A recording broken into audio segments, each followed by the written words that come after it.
도배당 커버드 콜 ETF를 찾아보시면 결국 6종목으로 좁혀집니다. 나스닥 기반의 QQQI와 JEPQ와 GPIQ, S&P 기반의 SPYI와 JEPI와 GPIX입니다. 보통은 배당률이 제일 높은 게 뭐지부터 찾게 되죠? 숫자 하나만 미리 드리면 실제 배당률은 7.9%부터 14.1%까지 벌어져 있습니다. 거의 2배 차이입니다. 그런데 6가지 기준으로 전부 계산해봤더니 예상하지 못한 일이 생겼습니다. 배당률 1위와 실제로 돈이 가장 많이 불어난 종목이 서로 달랐어요. 하락장에서 가장 잘 버틴 종목은 또 달랐고요. 기준을 하나씩 바꿀 때마다 1등이 계속 바뀌었습니다. 추종하는 지수부터 다르고 운용 방식도 제각각이니 당연한 결과입니다. 그래서 오늘의 목표는 하나를 골라드리는 게 아닙니다. 6가지 기준을 다 열어서 보시는 분이 본인 투자 성향에 맞는 종목을 직접 고르실 수 있게 만드는 겁니다. 매달 들어오는 현금이 중요한 분과 자산이 불어나는 속도가 중요한 분은 애초에 답이 달라야 정상이니까요. 그리고 마지막에 하나 더 있습니다. 2026년 8월에 나온 소식 하나 때문에 이 시장의 지형도 자체가 바뀌었습니다. 커버드 콜 ETF를 고르고 계신다면 모르고 넘어가시면 안 되는 내용 중 하나입니다. 먼저 짝지어진 구조부터 보겠습니다. 6개는 새 운용사가 2개씩 만든 겁니다. 네오스가 QQQI와 SPYI를, JP모건이 JEPQ와 JPI를, 골드만삭스가 GPIQ와 GPIX를 운용해요. 운용사마다 나스닥 하나, S&P 하나씩입니다. 같은 운용사 상품끼리는 전략이 똑같고 기초지수만 다릅니다. 그래서 나스닥 쪽 배당률이 더 높은 것도 운용을 더 잘해서가 아닙니다. 나스닥 100이 S&P보다 크게 움직이니까 옵션을 팔 때 받는 프리미엄도 그만큼 커지는 거예요. 방식은 3가지로 갈립니다. 네오스는 지수 옵션을 직접 사고 팔아서 수익을 만들고, JP모건은 ELN이라는 별도 증권을 통해 간접적으로 만듭니다. 골드만삭스는 옵션을 거는 비율 자체를 시장 상황에 따라 조절하고요. 여기서 하나 짚고 갈 게 있습니다. JEPI와 JPQ는 기초지수를 그대로 담지 않습니다. JEPI는 S&P 500개 종목을 다 사는 게 아니라 변동성이 낮은 종목을 골라 담아요. JEPQ도 나스닥 100에서 선별합니다.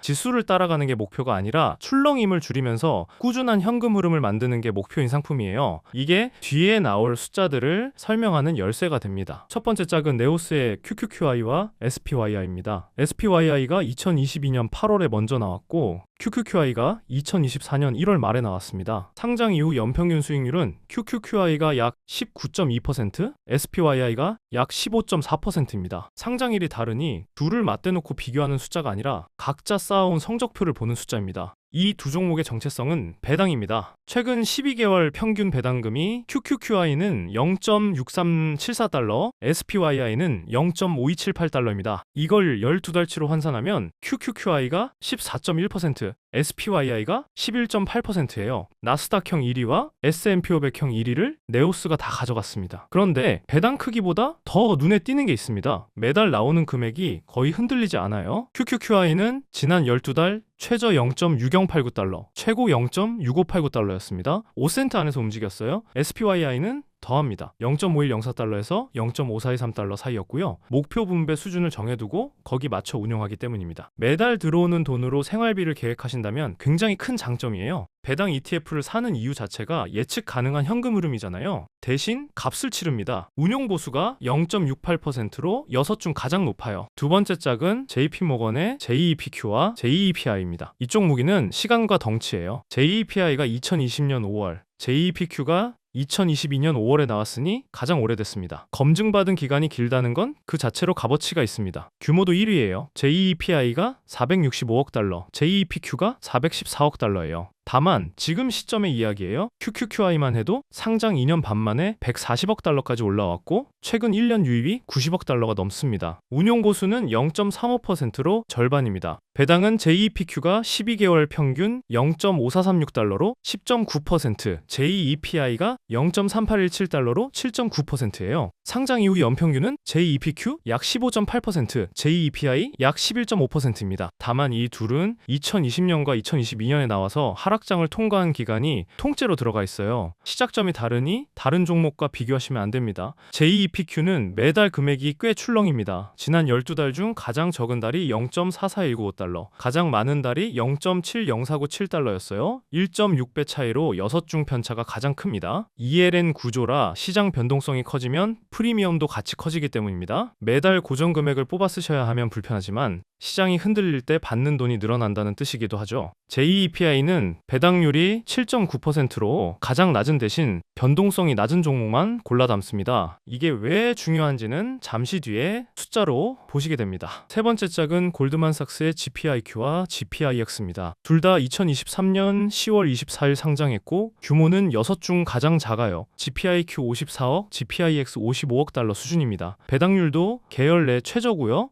12개월 평균 배당금이 GPIQ는 0.4717달러로 10.0%, GPIX는 0.3769달러로 8.1%입니다. 여기까지만 보면 고를 이유가 없어 보이죠? 그런데 상장 이후 연평균은 GPIQ 약 26.7%, GPIX 약 23.2%가 나옵니다. 다만 조심해서 보셔야 합니다. 두 종목이 상장한 2023년 10월 말은 나스닥 조정이 막 끝나고 상승이 시작되던 자리였어요. 가장 좋은 구간만 담은 셈이라 다른 종목과 비교할 숫자가 아닙니다. 그래도 성격은 보여줍니다. 배당을 가장 적게 주는데 자산은 빠르게 불어났습니다. 커버드 콜은 옵션을 팔아 배당을 만드는 대신 주가가 오를 때 상승분을 내주는 구조인데 골드만삭스는 그 몫을 최소한으로 줄인 쪽입니다. 운용사 공개 자료를 보면 GPIQ는 최근 1년 동안 지수가 오를 때 상승의 85%를 따라갔습니다. 같은 종류 상품 평균은 62%였고요. 대신 내릴 때도 69%를 따라 내려갔습니다. 평균 36%보다 훨씬 큽니다. 위아래를 다 덜 막는다는 뜻이에요. 비용도 가장 쌉니다. 총 보수 0.35%에서 운용사가 일부를 면제해 실제로는 0.29%가 적용되고 2027년 4월 말까지 유지하기로 약속돼 있습니다. 6 중 최저예요. 그럼 시작점 문제를 걷어내고 공정하게 비교하면 어떻게 될까요? 상장일이 가장 늦은 QQQI를 기준으로 6개를 같은 출발선에 세웠습니다. 이제부터는 전부 같은 기간, 같은 조건이에요. 먼저 배당을 빼고 주가만 보겠습니다. GPIQ가 24.83%로 1위, GPIX가 24.25%로 바로 뒤입니다. 그 다음 JEPQ 14.99, SPYI 9.4, QQQI 8.24, JEPI 3.32%예요. 시작점 효과를 걷어내도 골드만삭스 둘이 나머지 넷을 크게 앞섭니다. 상승분을 남겨두는 구조가 진짜였다는 뜻이에요. 반대로 배당률 1위인 QQQI의 주가는 8.24%밖에 오르지 않았습니다. 배당으로 많이 내준 만큼 덜 오른 거예요. 이제 받은 배당을 다시 투자했다고 가정하고 합쳐보겠습니다. GPIQ가 63.85%로 여전히 1위입니다. 그런데 QQQI가 56.40%로 2위까지 올라옵니다. 주가로는 5위였는데 3계단이 뛴 거죠. 그 다음 GPIX 54.82,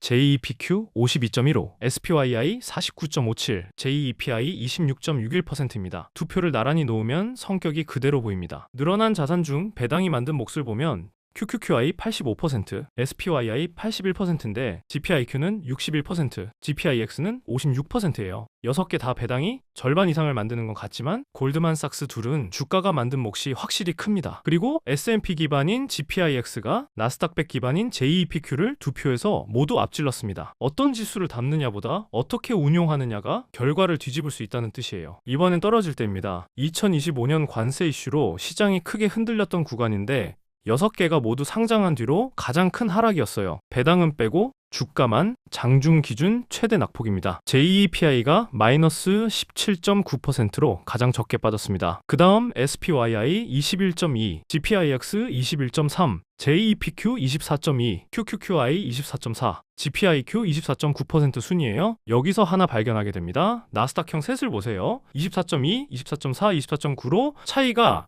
0.7%포인트밖에 안 돼요. 사실상 같다고 봐야 됩니다. 나스닥 커버드콜 셋 중에서 고르실 때 하락 방어를 기준으로 삼는 건 의미가 없다는 뜻이에요. 어느 걸 고르셔도 맞는 매는 비슷합니다. 대신 배당과 수익률에서 갈려요. 그리고 GPIQ를 다시 보시죠. 가장 많이 빠졌는데 주가 수익률도 총 수익률도 1위였습니다. 앞에서 하락도 69%를 따라간다고 말씀드렸죠. 그게 이 숫자로 나온 겁니다. 배당률이 낮은 것도 낙폭이 큰 것도 수익률이 높은 것도 전부 같은 하나의 설계에서 나옵니다. 그리고 JEPI를 보시죠. 주가가 3.32%밖에 안 올랐던 그 종목이 여기서는 1위입니다. 나머지와 3.3%포인트 이상 벌어졌어요. 변동성 낮은 종목만 골라 담도록 처음부터 설계된 상품이라 이렇게 나온 겁니다. 총 수익률 꼴찌와 하락 방어 1위가 같은 하나의 이유에서 나온 결과입니다. 마지막으로 하나 남았습니다. 2026년 8월 12일 골드만삭스가 네오스를 인수하기로 계약을 맺었다고 발표했습니다. 금액은 최대 22억 5천만 달러이고 2027년 1분기 마무리가 목표입니다. 다만 아직 끝난 게 아닙니다. 규제 승인이 남아있고 네오스 펀드 주주들은 주주들이 새 운용 계약과 이사 선임을 투표로 승인해야 해요. QQQI나 SPYI를 들고 계시면